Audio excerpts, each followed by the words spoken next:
मालदीव की, तो मालदीव इंडिया के लिए एक बहुत ही इम्पोर्टेंट कंट्री है, क्योंकि ये हिंद महासागर में और उसके बिल्कुल नज़दीक स्थित है। और इंडिया के जितने भी एनिमीज़ हैं मालदीव पर विशेषकर फोकस कर रहे हैं इंडिया को टारगेट करने के लिए या इंडिया को दबाने के लिए, कि अगर मालदीव पर पकड़ अच्छी हो जाए तो इंडिया पर कहीं ना कहीं प्रेशर आएगा। और मालदीव भी उछल रहा है, वो इसलिए क्योंकि उसको बिलियंस ऑफ डॉलर मिल रहे हैं चाइना से। मालदीव के अंदर जो लीडर चुन के आया है उसको एंटी इंडिया चीज़ों के लिए ही जाना जाता है। वो इलेक्ट इसलिए हुआ था क्योंकि उसने ये भाषणों में बोला था अपने कि जब वो पावर में आ जाएगा तो वो इंडियन आर्मी को यहाँ से खदेड़ देगा और इंडिया का इन्फ्लुएंस बिल्कुल ही कम कर देगा।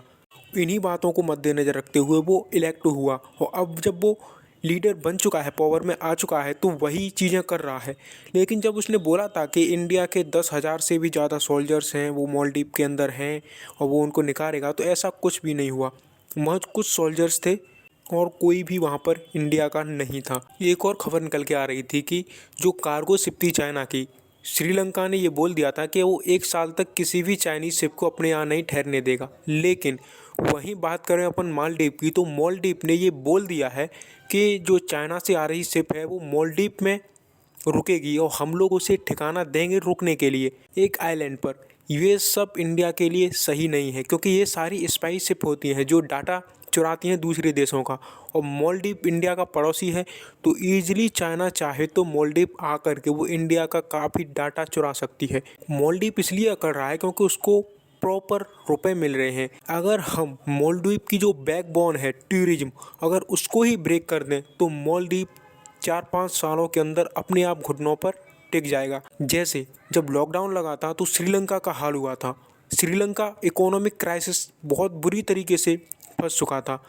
वजह इसकी ये थी क्योंकि लॉकडाउन के टाइम पर जब कोविड आया था तो सारे जितने भी टूरिस्ट थे वो किसी भी देश का विजिट नहीं कर रहे थे, और जो श्रीलंका है उसकी जो मोस्ट इम्पोर्टेंट इकोनॉमी का पार्ट है, और जो श्रीलंका है उसकी जो इकोनॉमी है वो ज़्यादातर टूरिस्टों पर ही डिपेंड है।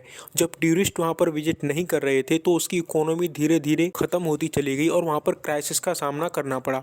मालदीव की सिचुएशन भी ऐसी है। यहाँ खुद के लिए इनके पास ऐसी कोई चीज़ नहीं है जिसको इन्वेंट करके दुनिया के में बेच सकें। इनके पास टूरिज्म है जो 80% से भी ज़्यादा जीडीपी में पार्टिसिपेट करता है। अगर हम लोग मालदीव के टूरिज्म को उठा करके लक्षद्वीप पर ले आएँ तो हमारे लिए एक अच्छा साइन होगा, और हम 4-5 सालों के अंदर मालदीव को बिल्कुल ख़त्म कर देंगे। इससे ये होगा कि एक तो हमें ये बोलना नहीं पड़ेगा कि मालदीव हमारा एनिमीज़ है, और हम डायरेक्ट उस पर जंग नहीं छेड़ेंगे, तो वहाँ के पीपल्स के अंदर भी एक पोलाइट भाव रहेगा। ऐसा करने के लिए हम लोगों को लक्षद्वीप को डेवलप करना होगा, वहाँ पर लग्जरीज होटल बनाने होंगे। अभी वहाँ पर कुछ ऐसा खास है, बीचेस शानदार हैं, ब्यूटी शानदार है, लेकिन बहुत सी चीज़ों की ज़रूरत है। लेकिन पीएम मोदी अगर वहाँ पर गए हैं तो ये सब ध्यान में रख कर के ही गए होंगे, और उन लोगों ने और उन्होंने जिस तरीके से मैसेज दिया है ये भी काफ़ी शानदार है। अब ये भी आप सोच सकते हो कि पीएम मोदी की बात क्यों माने, तो पीएम मोदी न केवल एक पॉलिटिकल लीडर हैं बल्कि वो एक सेलिब्रिटी बन चुके हैं। ये सब इसलिए बोला जा रहा है क्योंकि उनके इंस्टाग्राम फॉलोअर्स देखो, यूट्यूब पर देखो, फेसबुक पेजेस पर, यूट्यूब व्हाट्सअप चैनल पर, इन पर मिलियंस फॉलोअर हैं। इतने अच्छे खासे सेलिब्रिटियों के भी नहीं हैं। इसीलिए वो एक अच्छी पकड़ रखते हैं भारतीयों के अंदर, और दुनिया के नंबर 1 लीडरों में से एक हैं, और कोई भी लीडर उनके आसपास नहीं भटकता। ये सब देख करके लोग ये बोल रहे हैं कि इसका प्रभाव काफ़ी पड़ेगा और धीरे धीरे लक्षद्वीप को भी डेवलप किया जाएगा।